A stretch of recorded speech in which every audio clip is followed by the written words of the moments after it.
Hi guys, so I just wanted to make a short video about a topic that I recently spoke about with my aunt Rosine in South Africa. So yeah, if some of you don't know, I'm half South African and half my family live in South Africa, and my aunt works for a school that helps disabled students.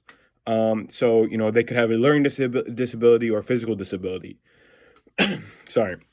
So some of you may not know, but I have a physical disability. I'm extremely visually impaired. I can't see my left eye, and I have poor vision in my right eye.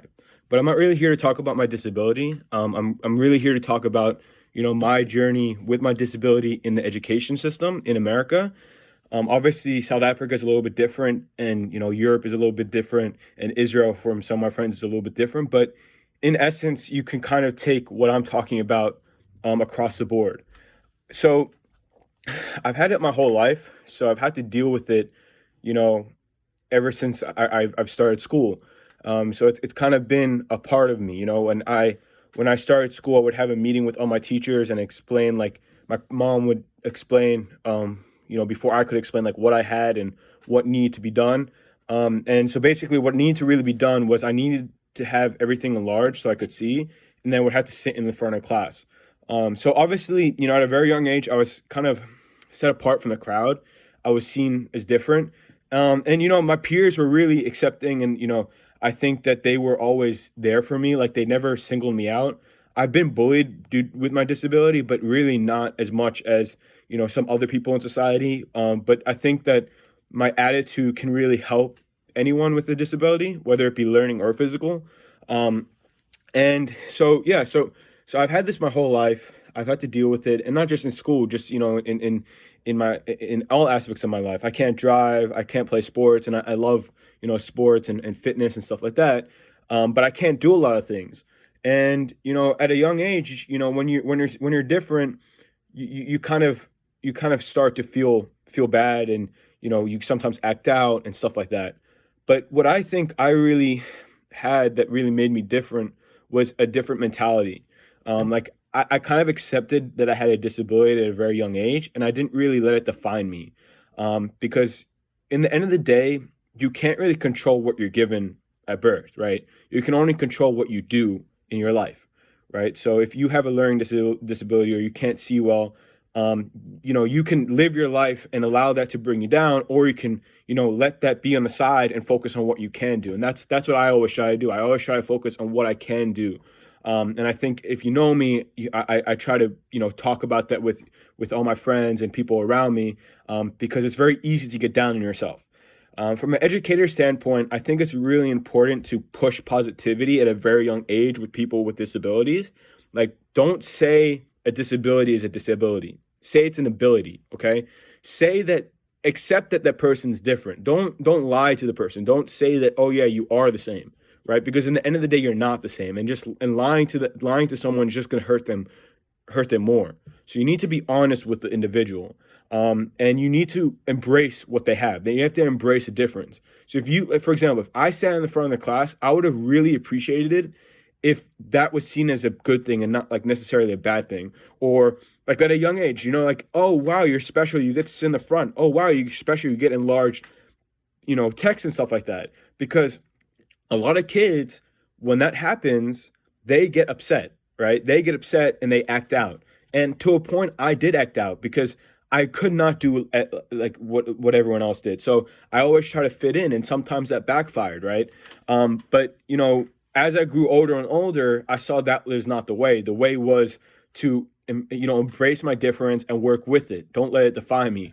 So if you know me, if like you meet me like in person, it's very hard, unless you know, it's very hard to tell that I have a disability, right? Unless you look really close at my eyes, like this eye's looking that way, it's really hard to tell that I have a disability. And I do this on purpose. I do not introduce myself as a blind person, right? I introduce myself as Daniel, and I tell people what I do. I don't tell people what I have. Okay? So what I do is different to what I have. I cannot control what I have. I can only control what I do. So I think that's one key thing. Don't, at a young age, teachers are very close with the students. So you need to say, like, teach them to define themselves as who they are, not what they have. Right? So if I have ADHD or I have dyslexia, I should be defined as who I am, not that I have dyslexia, not like the dyslexic kid or the kid with ADHD, right? That should be an after effect.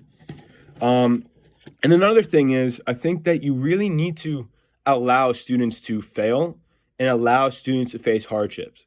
And I say that with a grain of salt. Like, I obviously don't like to see when kids are facing extreme hardships. Like, I think, at that point, the school needs to step in and help as much as they can. But, I used to play baseball, for example. I used to play baseball until like fourth or fifth grade, and then I had to stop because everyone was getting bigger and everyone was throwing faster. Like people were like throwing 70-mile-per-hour baseballs, and like not maybe that's a little exaggerating, but people were getting much stronger, and it was much more of an aggressive sport, for example, or soccer and stuff like that. And then I had to stop because it became too dangerous for me. Because basically, I have to protect my right eye, which I have a little bit of vision in, but in the beginning, I was very angry. I was very upset. And, it was something very hard for me. But then I started to realize that I have so many other skills that I can work on. One of them was music, for example. I took up playing guitar and playing drums. And then later on, I took up entrepreneurship. But it was really, I think that me not being able to play sports was a really big game changer in my life. I don't think I would be where I'm at if I continued playing sports and being on the side all the time. Because like whenever I played sports, I was always on the side. Like I would never really have any major role, if that makes sense. So I think you need to allow hardships to happen because I have a strong belief that there's a wall in your life. Like there are obstacles in your life for a reason, right? The reason being is after you overcome that obstacle, you are a better person, right? If there's no obstacles in your life, then you're never going to be a better person because you're never going to have to work to change yourself to get over that obstacle, right? You're just going to be boring. You're going to be who you are today, right? Same as working out in the gym, right? If you don't struggle to lift a weight, you're going to be the same every single week. You need to struggle to get to another point in life. And I think once you realize that, you instead of like looking at an obstacle as a really bad thing, you embrace an obstacle and say the obstacle is the way. Um, so I think that's really important. Another thing, just embrace the difference. I think another thing I really think is important is for people who are disabled, whether it be again a learning disability or a physical disability, you need to showcase your skills. Okay, because for example, like people may not talk about it, but immediately when you say you are disabled, they think that you are lower than them. Okay, and I understand why, right? If I can't see, I understand that I may be a disability, like a hindrance on certain things, and let's say a job or an activity. I get it. That's fine. But let me prove myself. Don't judge who I am, right? Like I think I posted about this a few days ago, right? I spoke about how people, when I say I'm disabled or like visually impaired, people say, "Oh, I'm sorry," right? And I totally understand why they do that, right? But it's wrong to say that. You can't be sorry about something you can't control, right? I could not control that I had a disability. So why are you sorry about that? I'm not getting upset about it. I'm just saying that don't say that. Just say, "Oh, okay. That's really interesting." Like, what is you could ask like what have you done in your life, to overcome that and stuff like that. Um and again, I think some of the most amazing people I know have a certain disability. I think you need to embrace the difference because if everyone is the same, life is boring, right? I believe that because I'm visually impaired, I have a different perspective on life, and I can, provide input on life that maybe a visually perfect, like someone who can see perfectly, like a sighted person, sorry, can see. So I may be blind, but I can see a lot more than other people, if that makes sense. So just to close it up, because sorry, I have to look a little. It's been around 10 minutes. I think it's really important to embrace differences, allow people to fail, provide the right resources because sometimes you're not providing the right resources to students, right? And sometimes the students won't talk up. Like I did not always talk up, and sometimes I did not realize what I needed, right? I was too scared to ask because, for example, just to give a little bit of like a firsthand account, I need to use. I literally had, sorry, this is a good example. I had this like something bigger than this. This is a laptop with a camera on my desk every day because I could not see the board. It was huge, and it was sometimes very embarrassing, and I wanted to hide it. I wanted to hide it. Another example is that due to state laws, I had to have an aide next to me all the time, helping me with things, even though I didn't really need he or she. I have had like 6 people walk with me throughout high school, and you know, it was very hard because it what's it called? It kind of demonstrated that I had a disability, right? It made me out to be the disabled kid in the school. And, people in my school were very, very kind about it. But I know deep down, like, they did treat me a little bit differently, right? Because I was seen as the blind kid and stuff like that. Like, I remember my friends used to say, like, oh, yeah, like, that's how people refer to you, like, the blind kid. And, I didn't really take that to heart because I'm not that kind of person. I really don't take things like that seriously because I think it's ridiculous too. But I know how some people they may get really upset about that. And to be honest, I'll be honest with you, I've had moments where I just feel completely different. Like I wasn't getting, invited to things, or I wasn't included in certain activities because of that. And maybe it wasn't the reason, I don't know, but it was very easy to think about that.